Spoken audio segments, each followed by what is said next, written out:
Welcome. We start today the fifth module of our course, that is heat integration of the process. So far we have studied the protocol of design of a process, how the design evolves through several steps. The hierarchy of decisions is first that we have to decide whether we have to go for batch process or continuous process. Then we have to decide the input output structure of the flow sheet, then the recycle structure of the flow sheet, then we have to design the separation processes, and finally is the heat integration of the process. Selection of the process and decisions on major processing steps, reactor, separators and recycle stream gives us the complete energy and material balance of the flow sheet. Okay. That is, if we talk of an onion type of design, the innermost layer of the onion is reactor design, then comes the separation systems, then comes the heat integration. So, the design is evolving from center to outside of that design onion, and then we are now at the outermost layer, that is heat integration of the process.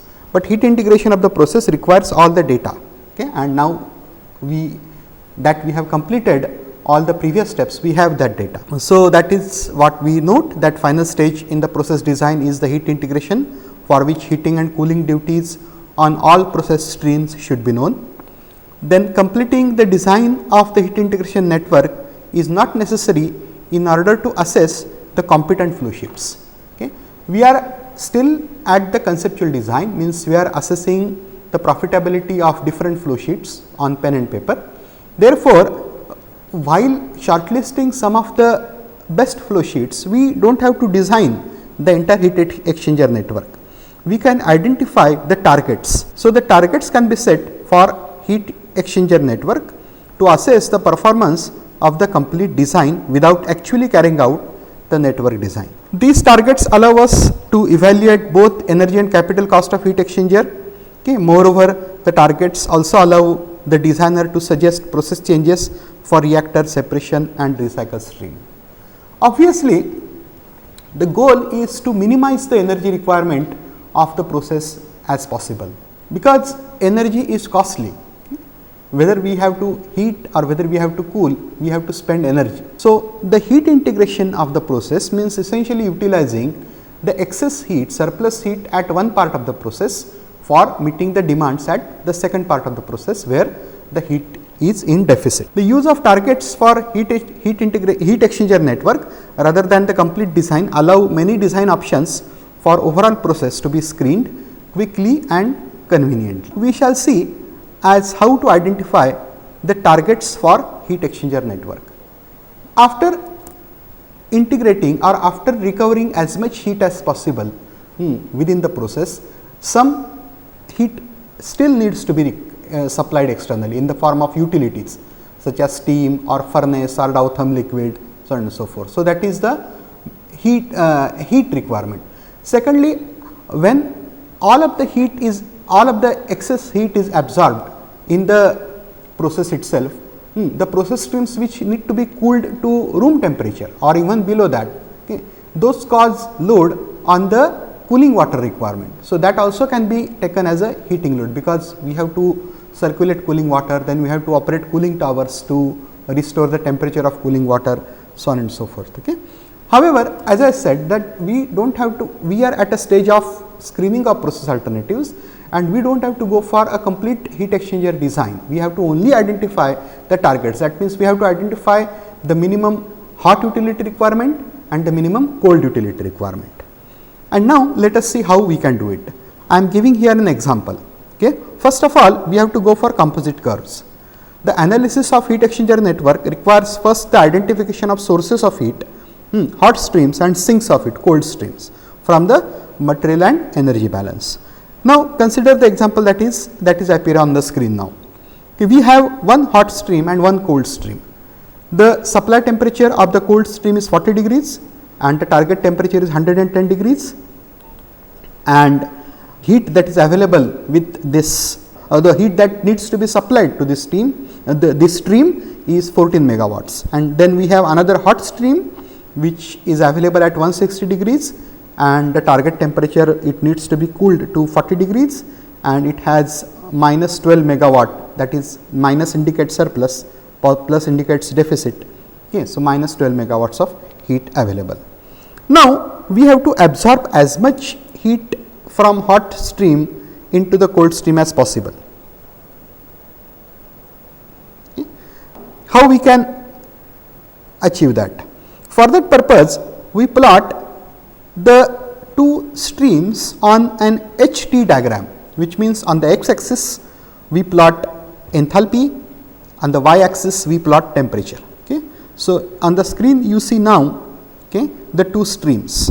The hot stream is available at 160 degrees, it is getting cooled to 40 degrees, and then the cold stream is available at 20 degrees, okay, and it is getting heated to 110 degrees. Okay.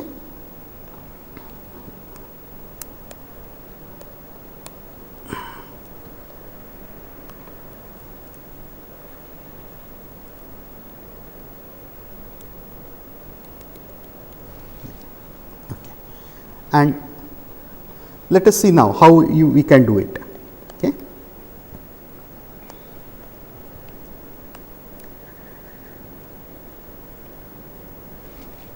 Now, I am plotting the two curves, okay, and that you see on the screen now. Below here you will see the same streams plotted in the form of flow sheet. Okay. Now, we have to decide the minimum if these two streams are contacted in the heat exchanger, what should be the delta T at any end of the heat exchanger. Okay. We know from basic heat exchanger theory that the area of the heat exchanger is proportional to inversely proportional to the overall heat transfer coefficient and the LMTD, the delta T. Okay. So, we have the relation Q is equal to UA delta T. So, A for a given heat duty Q, area of heat exchanger is Q divided by U into delta T. Okay. Now, that delta T we set to a minimum. Okay. So, we assume that the minimum delta T at any end of the heat exchanger should be about 10 degrees. Now, this 10 degrees has come out of experience. Okay. It is an empirical value.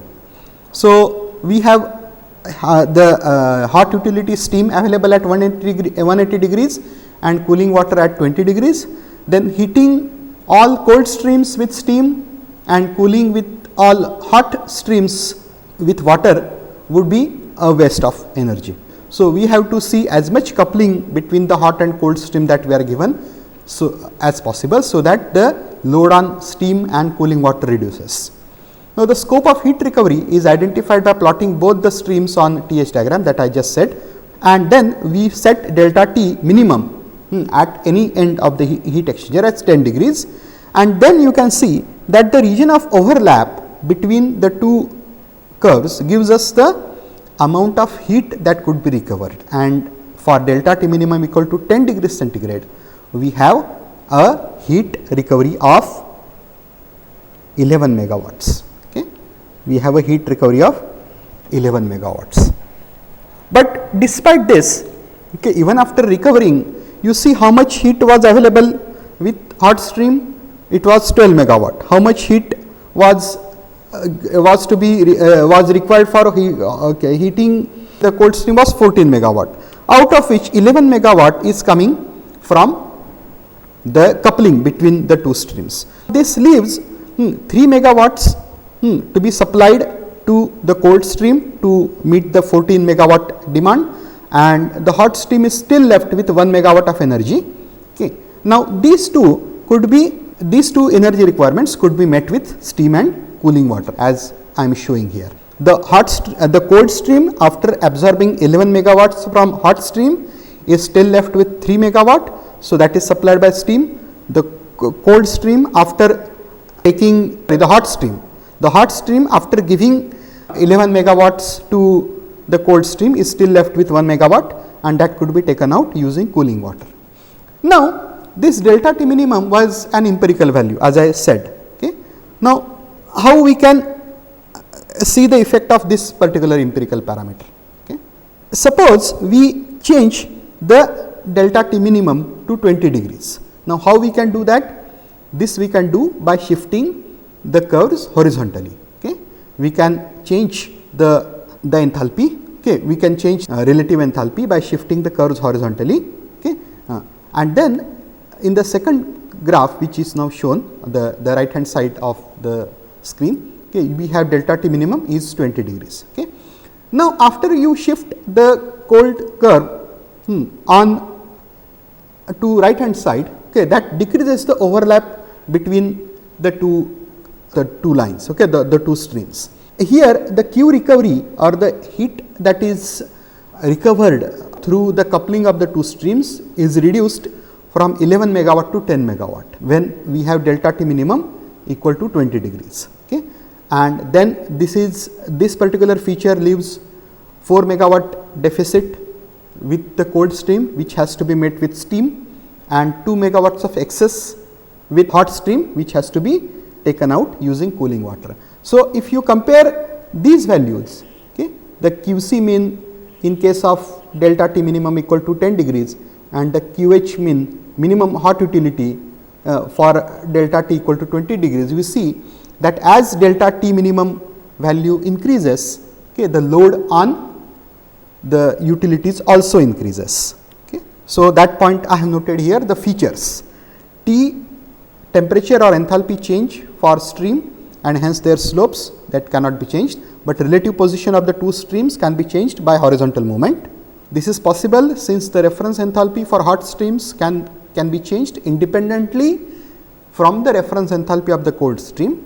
When delta T minimum equal to 20 degrees, as the cold stream is moved horizontally away from the hot stream, the overlap between the two streams and hence the heat recovery decreases. The new values for delta T minimum 20 degrees are Q recovery equal to 10 megawatt, QH min equal to 4 megawatt and QC min equal to 2 megawatt, the minimum cold utility. Okay. QC min is minimum cold utility, QH min is minimum hot utility, and the values are 2 and 4 megawatt respectively. This approach can determine the hot and cold utility for a given value of delta T min. The importance of delta T minimum is that it sets the relative locations of the hot and cold streams and therefore the amount of heat recovery. Let us extend the same theme for multiple streams. Okay. Now, we shall have two hot streams and two cold streams, and then we shall see how we can couple the streams to have as maximum heat recovery as possible for a given delta T minimum. Okay. Now, here what you see on the screen is a simple process. We have two reactors with feeds. Feed 1 is enters at 20 degrees and it is heated to 180 degrees. Okay. And then the feed 1 enters at 20 degrees and is heated to 180 degrees, okay, to reactor 1. So, that requires 32 megawatt of energy.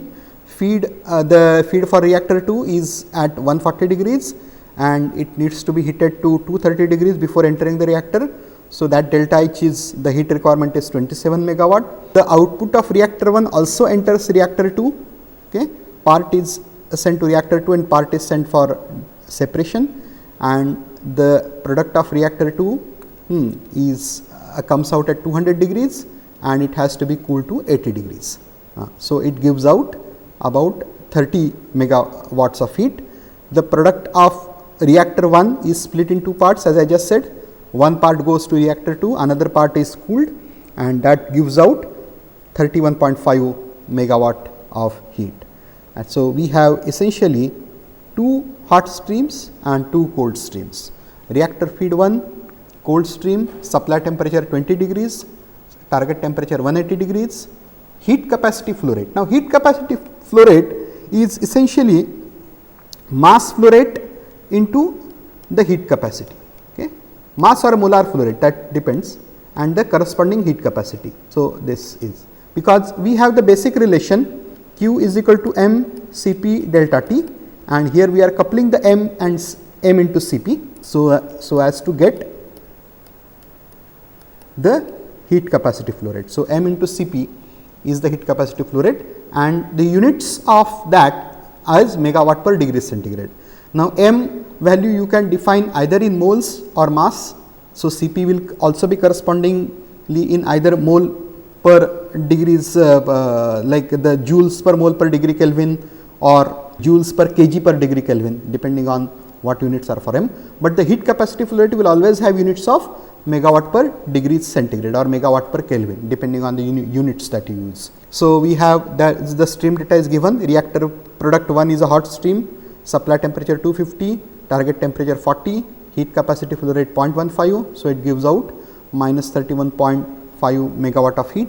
Reactor feed 2 is a cold stream and reactor product 2 is a hot stream. Okay. So, that has energy requirement of 27 megawatt and energy surplus of 30 megawatts each. Okay. The two sources are, the two streams are sources of heat and two are sinks. If the heat capacities of the streams are constant, the heat content in the hot and cold stream can be determined using the heat capacity flow rate, which is a product of mass molar flow rate that, as I just said. And now what we plot are hot streams. Okay. The left hand side plot, this plot gives the HT diagram for the two hot streams, and these hot streams are plotted separately. One stream goes from 250 to 40, second stream goes from 200 to 80. So, 31.5 megawatt of surplus heat with first stream, 30 megawatt with second. Now, these two streams can be combined to form a composite hot stream. Here what will happen is that the temperatures will remain same, but Cp values will get added. Like for example, in the temperature interval of 80 to 200, we have two streams because the stream 1 is going from 40 to 250. So, it is available in the temperature interval of 80 to 200. So, in this particular temperature interval, the two streams are available, so they add together and the total Cp for that is 0.4. Between 40 to 80 interval, temperature interval 40 to 80 degrees centigrade, we have Cp, the only one stream is Cp 0.15, and above 200 degrees again we have only the first stream. Okay. So, there Cp is 1.5, and then we can have a composite HT diagram which gives us the available heat in a particular temperature interval. For example, between 40 to 80 we have total 6 megawatts of heat available, between 80 to 200 we have 48 megawatts of heat available, and from 200 to 250 we have 7.5 megawatt of heat available. So, that adds up totally to 61.5 megawatt. Okay. Similarly, we can do for cold streams also. What you see on the left hand side is the individual plot, the two cold streams plotted separately. Okay. The first stream going from 20 to 180, the second stream going from 140 to 230. Now, in a similar way we find that in the temperature interval 140 to 180 both streams are present. Okay. So, when we make a composite diagram of the cold streams, okay, we can see that between 20 to 140 only first stream is available. So, Cp 0.2. Between 140 to 180 two streams are available. So, their heat capacity flow rates get added, and then we have Cp equal to 0.5. Okay, and then after 180 degrees again we have first stream, that is Cp equal to 0.3. So, this gives us again a distribution of heat requirement against temperature interval. Between temperature interval 20 to 140 we need 24 megawatt, between 140 to 180 we need 20 megawatt, and 180 to 230 we need 15 megawatts. So, the composite diagrams give us an overview of the process.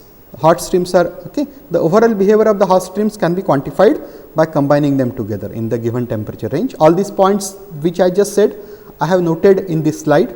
Okay. The temperature ranges in question are defined where an alteration occurs in overall rate of change of enthalpy with temperature. For constant heat capacities, alterations occur only when streams start or finish. Thus, the temperature axis is divided into ranges defined by supply and target temperature of the streams. Within each temperature range, the streams are combined to produce the composite hot streams. Okay. The Cp of composite hot stream is the sum of individual streams. In any temperature range, the enthalpy change of the two of the composite streams is the sum of individual streams. Okay. Now, what you see here is the two composite streams plotted together on the same diagram.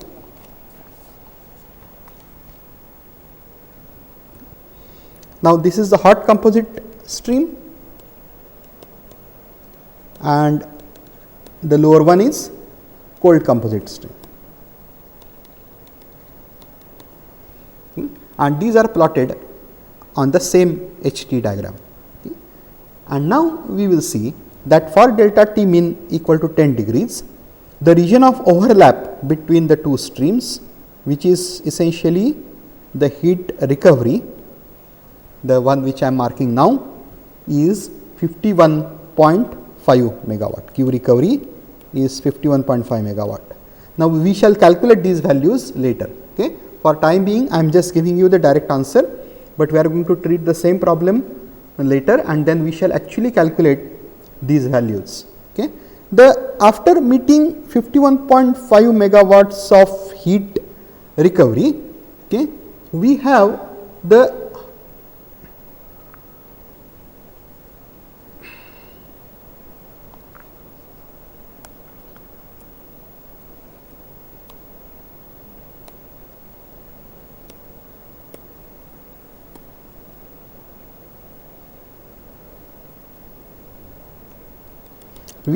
cold streams left with energy requirement of 7.5 megawatt,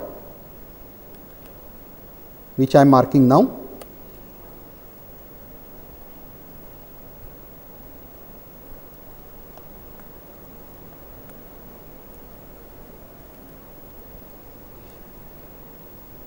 The hot composite curve extends beyond, sorry, the cold composite curve extends beyond the hot composite curve to this much extent, which I am marking, and this is the minimum hot utility requirement QH min, and this is 7.5 megawatt. Now, the part of hot composite curves that extends beyond the cold composite curve, which has already marked here. Okay. I have written here QC min, that is the minimum cold utility requirement, and this turns out to be 10 megawatt. Okay. So, we have the complete heat exchanger network target available here. Okay. We have Q recovery,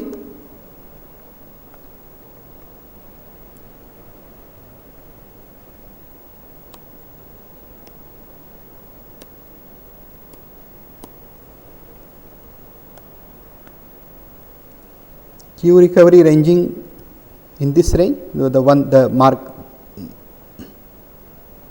arrows in red, that is the region of heat recovery, that is 51.5 megawatt.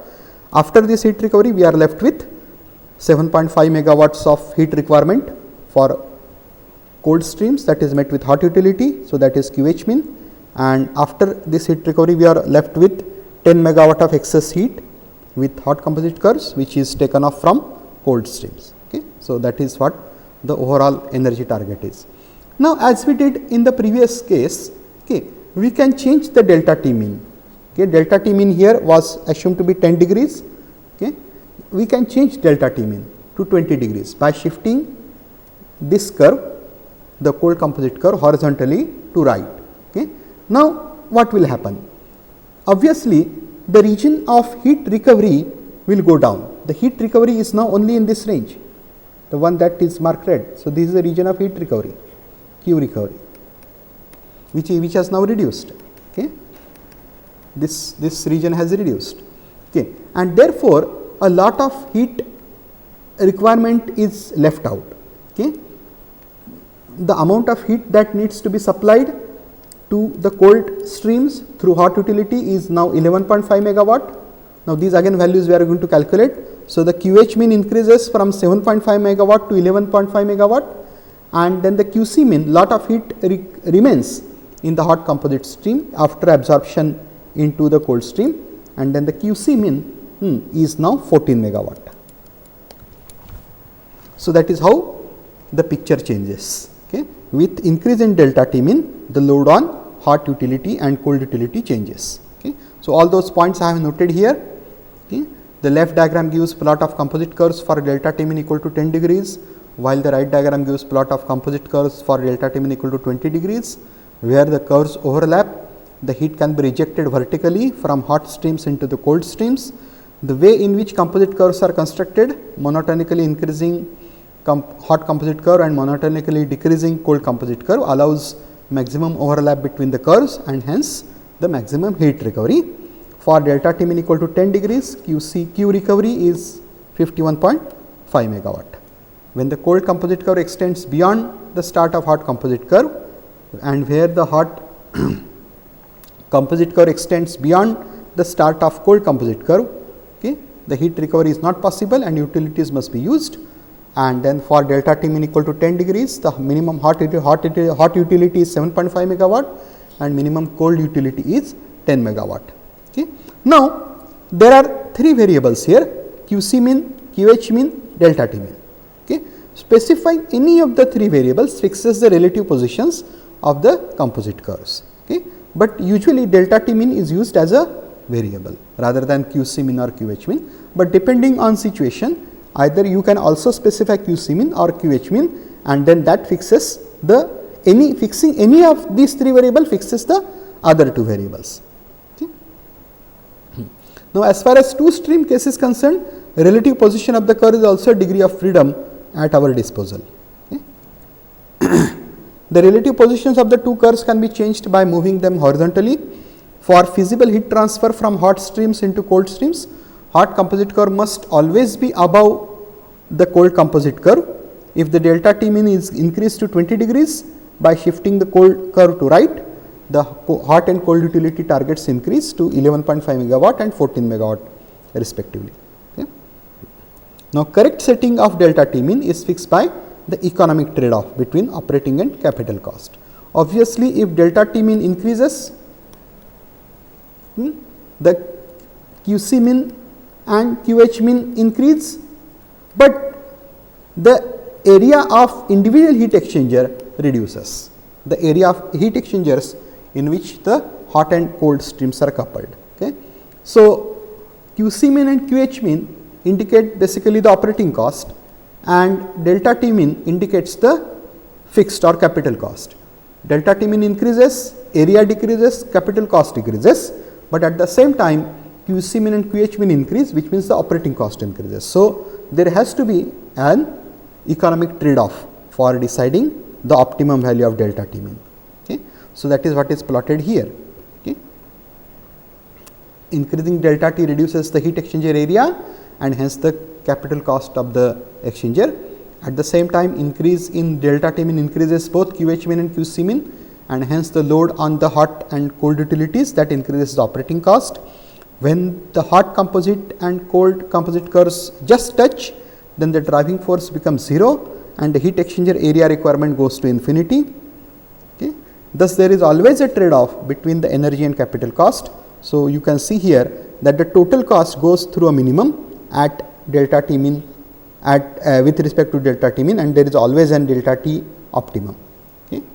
Now, experience tells that delta T minimum is 10 degrees for shell and tube heat exchangers, okay, but for other exchangers, other type of exchanger, that could be this could vary. So, that thing you see on the screen now. Okay.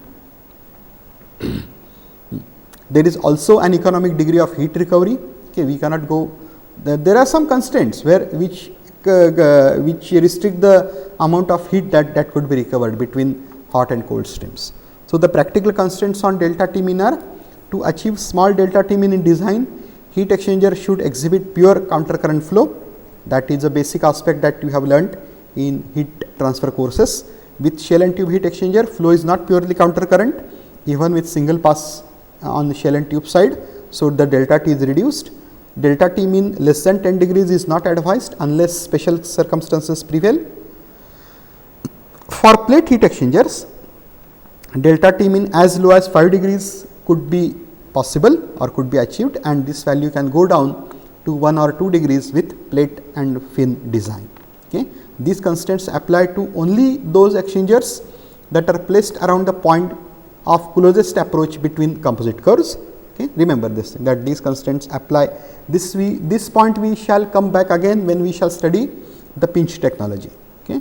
Additional constraints apply if vaporization condensation occurs at the point of closest approach. Okay. Now, the heat recovery pinch.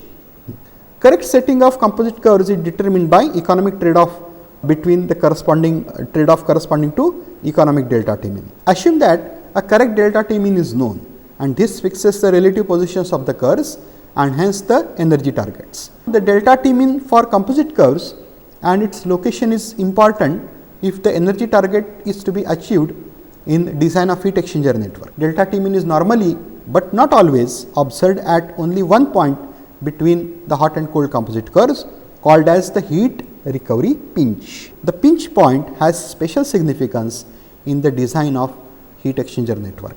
We shall come back to this point again, as I said, when we shall study the pinch technology of heat exchanger network design. How we can design the coupling of the streams, okay, so as to have maximum heat recovery. Now, the trade off suggests that no individual exchanger should have delta T mean less than 10 degrees. Now, this is a good initialization in heat exchanger network design. Assume that delta T mean less than 10 degrees never occurs. The whole process can be divided at pinch where the two curves are closest. So, this point is the pinch point where the delta T mean is 10 degrees. So, the whole process can be divided at pinch as follows. One is below pinch, this portion, this envelope, and above pinch, which is this envelope. Above pinch, in terms of temperature, the process is in heat balance with QH mean, that is minimum hot utility. The heat is received from the utility, but is not rejected. Thus, the process is a heat sink above pinch, okay, which means in this region. Above pinch is this region. Here the process is heat sink because heat is being absorbed from the hot utility, that is QH mean, but not rejected. Below pinch, process is in heat balance with QC mean or minimum cold utility. No heat is recovered but rejected to cold utility. Thus, the process is a heat source. Here we are not absorbing any heat from outside, but only rejecting the heat to cold utility QC mean. So, the process is heat source. Consider possibility of transferring heat between two systems. If it is possible to transfer heat from hot streams above pinch into colder streams below pinch. By contrast, the transfer of heat from hot streams below pinch into cold streams above pinch is not possible without violating delta T mean constraint. Okay. So, what we see now is that suppose you want to, this is here the process is divided at the pinch, okay, this is below pinch, this is above pinch. Okay. If you want to pass heat from the streams above pinch to stream means hot streams above pinch to cold streams below pinch, it is possible, okay. But above is not the reverse is not possible. Okay. You cannot pass the streams heat from hot streams below pinch to the cold streams above pinch. Why? Because as you go above pinch, here let us say pinch occurs at delta some T, okay, the temperature here increases and the temperature here decreases. Okay. So, the delta T mean constraint is violated as you go in a heat exchanger from one end to the another end. Okay. If a quantity of heat Xp is transferred from system above pinch to system below pinch, there is a heat deficit of Xp above pinch. The only way to rectify this problem is to import an extra Xp of heat from hot utility. So, that will increase QH mean. If you pass some heat from above pinch to below pinch streams, okay, then there will be a heat deficit here, okay, and then that deficit can only be fulfilled by importing more from hot utility QH mean. Okay. Likewise, an excess of Xp below the pinch leads to export of an extra Xp to cold utility. Okay. Analogous effects can be caused by improper use of utilities. Example is given here. If some cooling water is used to cool hot streams above pinch, to satisfy this enthalpy imbalance above pinch, QH mean plus Xp heat needs to be imported from the steam or hot utility. Okay.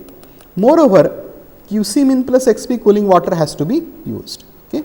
So, that gives the imbalance between the processes. If you give out some portion Xp, heat Xp from above pinch to below pinch, there will be heat deficit here. So, here it will be QH min plus XP. Okay, this much of heat needs to be imported from hot utility, that increases load on hot utility. Similarly, the heat that is has to be rejected to cold utility also goes up by the same amount. So, QH min and QC min both increase if you transfer heat across pinch.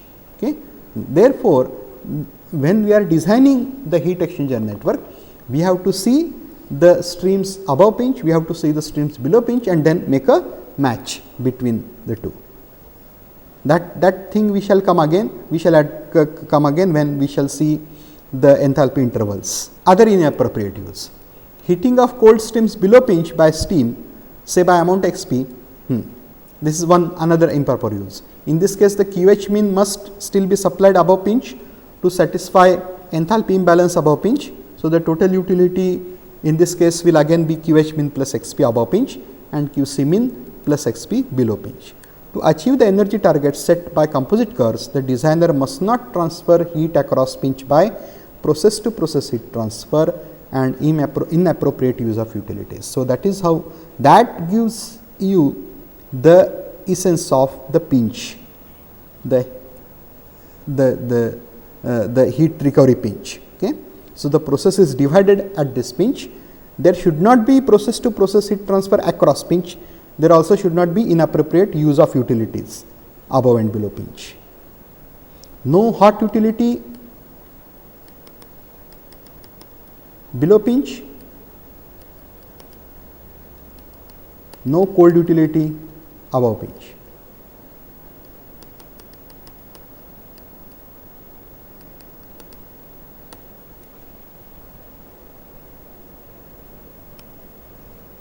These rules are both necessary and sufficient to ensure that the energy target is achieved, provided the initialization rule is adhered to, that no individual heat exchanger operates on driving force less than delta T min.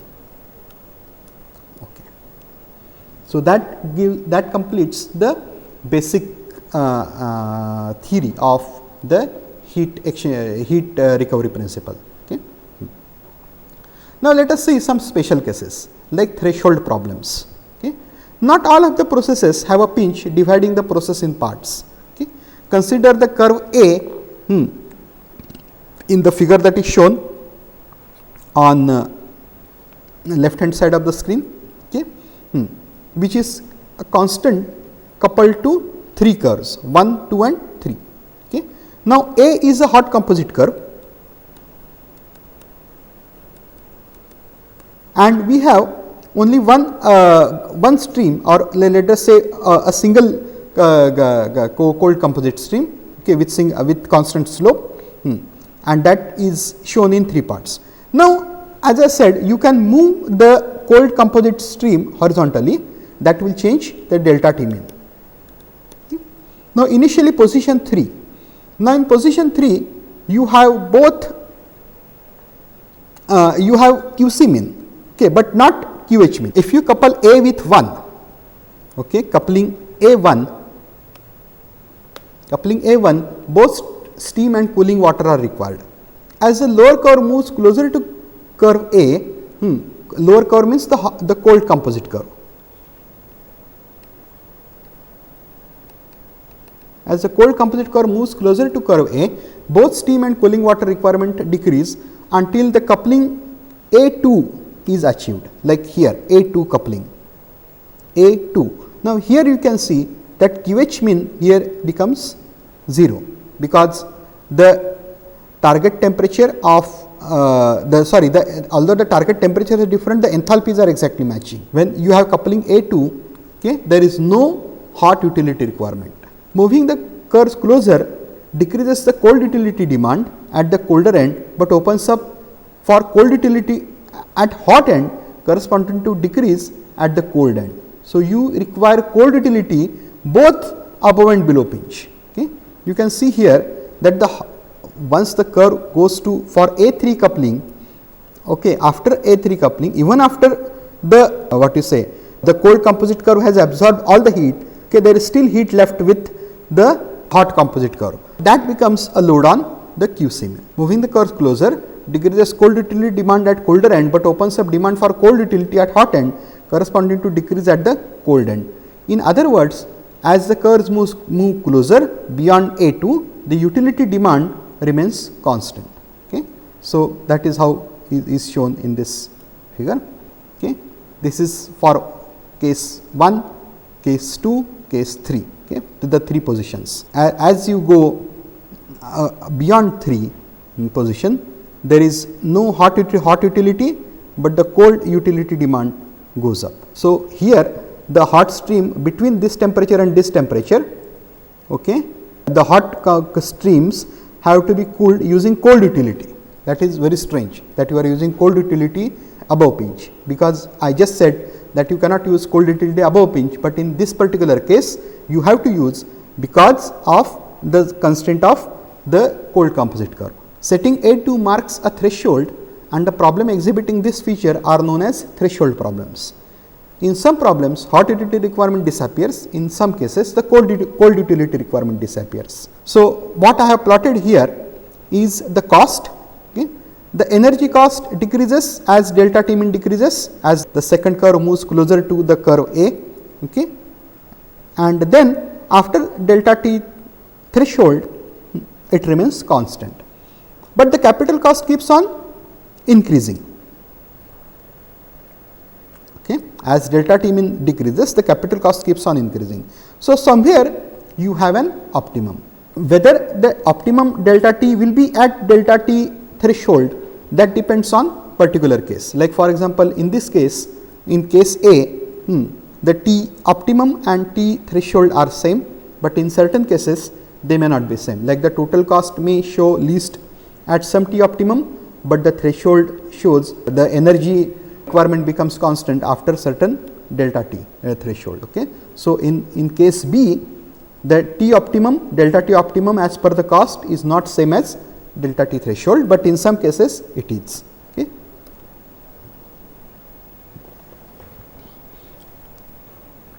Now, let us see the capital and energy trade off for threshold problem. The two possible outcomes, case A and case B, which I just discussed for capital energy trade off. Below threshold delta T min, utility demand and energy cost are constant. Graph A shows this situation. Here the optimum occurs at threshold delta T min. In the second case, the same optimum occurs above threshold delta T min. The flat profile of energy cost below threshold delta T min means that optimum can never occur below threshold value.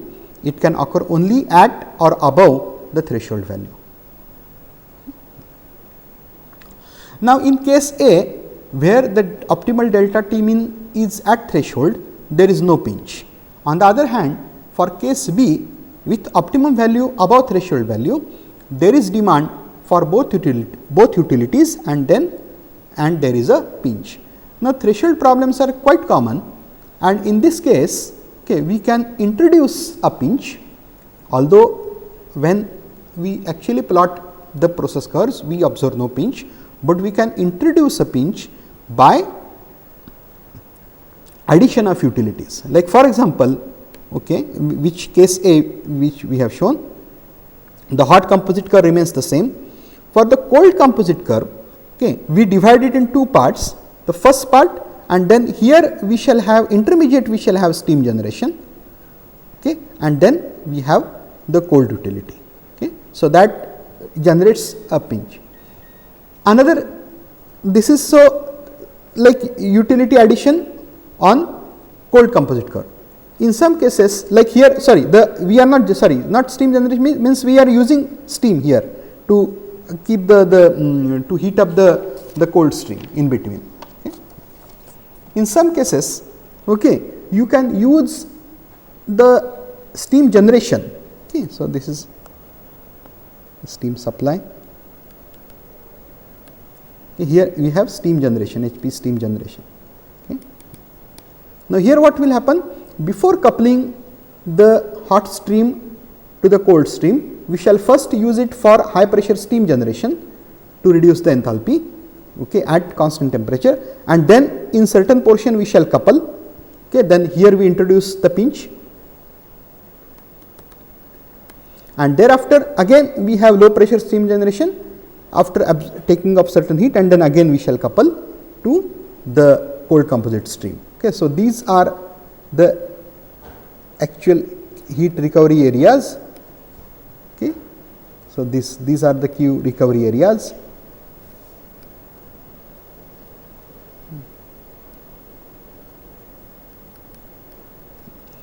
And here we have intermediate utility generation.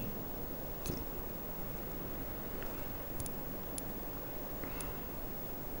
So, these points I have noted which I just discussed. Case A shows the composite curves, but with 2 levels of utility instead of 1. The second cold utility is steam generation. Okay. Introduction of second utility causes a pinch known as utility pinch. Okay. Then case B shows composite curves with 2 levels of steam. Introduction of the second steam level causes a utility pinch. Same rules must be obeyed around utility pinch as around the process pinch. The heat should not be transferred across the pinch by process to process heat transfer, and there should not be an inappropriate use of utilities. Okay. This means that in case A, the only utility is to be used above utility pinch is the steam generation, okay, and cooling water below. In case B, the only utility is to be used above pinch is the high pressure steam generation and the only low pressure steam. So, that completes the basic discussion on principles of heat integration. In the next lecture, we shall see as how we can determine the minimum hot and cold utility requirement for a particular process using problem table algorithm, and then we shall also see some practical constraints on the amount of heat that is recovered.